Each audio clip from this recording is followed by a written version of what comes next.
দাবি আদায় না হওয়া পর্যন্ত তিতুমির কলেজের শিক্ষার্থীদের Barasat barricade two north city কর্মসূচি চলমান থাকবে বলে জানিয়েছে আন্দোলনরত শিক্ষার্থীরা।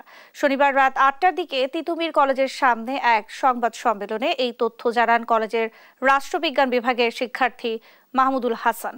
বলেন, শিক্ষা মন্ত্রণালয়ের দাবি পূরণের নামে বারবার আশ্বাস দিয়ে যাচ্ছে, যার কোনো ভিত্তি নেই শিক্ষার্থীদের কাছে। শিক্ষা মন্ত্রণালয়ের বিবৃতিকে প্রত্যাখ্যান করে এই শিক্ষার্থী আরও বলেন, অধিভুক্ত ৬ কলেজ স্বতন্ত্র বিশ্ববিদ্যালয় হবে, এতে তিতুমির কলেজের শিক্ষার্থীদের সমর্থন রয়েছে। তিতুমিরকে আলাদা স্বতন্ত্র বিশ্ববিদ্যালয় ঘোষণা না করা হলে আন্দোলন কর্মসূচি চলমান থাকবে বলেও জানান তিনি।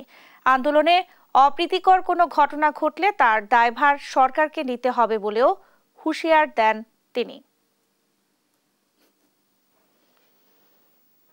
অথবা এখান থেকে একটা একটা করে লাশ যাবে, আমাদের সরকারে তো শহীদ মামুন ভাই লাশ যা হয় নাই, একটা একটা লাশ যাবে। দাবির প্রেক্ষিতেই কিন্তু তারা 7 কলেজের দাবির অন্তর্ভুক্ত হয়েছিল, তাই না? তো সেখানের পরিস্থিতি কি হয়েছে আমরা দেখেছি। তো আমাদের দাবিগুলো আগে থেকেই ধারাবাহিক ক্লিয়ার ছিল। আমরা চাই তারাও বিপদে না ফেলুক, আমরা বিপদে না ফেলি।